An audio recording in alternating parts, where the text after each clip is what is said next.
What's up, guys? Welcome back to GoHamDiscGolf. I'm Big John. And I am Junior. What are we doing today, John? We're doing a review on the Prodigy M1 mid-range disc golf disc. That Disc Golf Center was nice enough to let us review for them.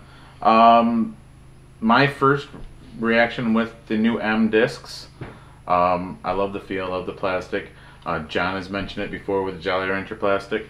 My first impression was I loved it. Yeah, like Junior said, I've mentioned before the Jolly Rancher plastic, which is it's the Innova plastic that they released in some champion discs, like the Steve Bridster T-Bird and the Rock 3 and all those guys. But the more I play with these discs and feel them, the more they start to feel different than that Jolly Rancher plastic.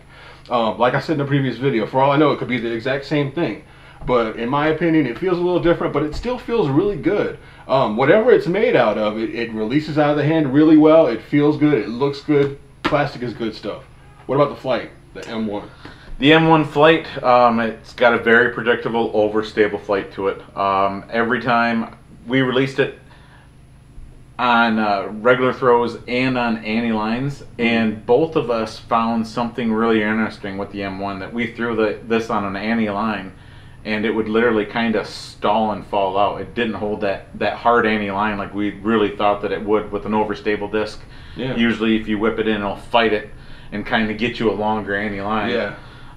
But overall, I loved it. It's very overstable. Didn't have to worry about any conditions. Yeah. He's absolutely right. This thing is it's a meat hook, man. If you're looking for something that's if you're a right-hand thrower and you're throwing backhand and you need something to cut to the left, something like the M1 is going to do that for you. The current overstable mid-range that I personally carry is a drone.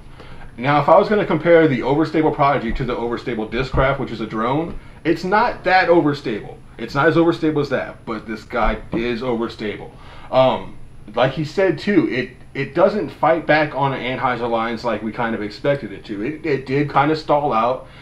Sometimes your overstable disc, like he said, can give you a real lazy, long Anheuser turn. The M1 didn't do that for us. But if you're gonna, like I said before, if you're gonna have a disc that's gonna cut hard, the M1 will definitely do that for you. Overall, I'm 2 thumbs up. Thank you again to Disc Golf Center. Thank you to Prodigy for coming out with these wonderful line of discs.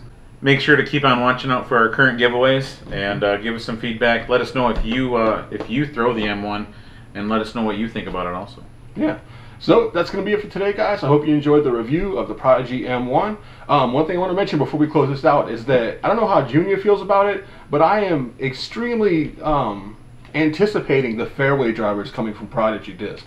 You guys know that one of my favorite molds out there, one of my favorite discs to have, the food group, is fairway drivers. And they have said they're coming out with them. Hopefully they're very soon. But the more we throw these Prodigy discs, the more we feel the plastic, the more I'm just wishing that there was a fairway driver in that plastic. But like I said, that's going to be it for the review. Let us know if you throw an M1, if you throw Prodigy, what you think about the plastic, everything you think, we want to know about it.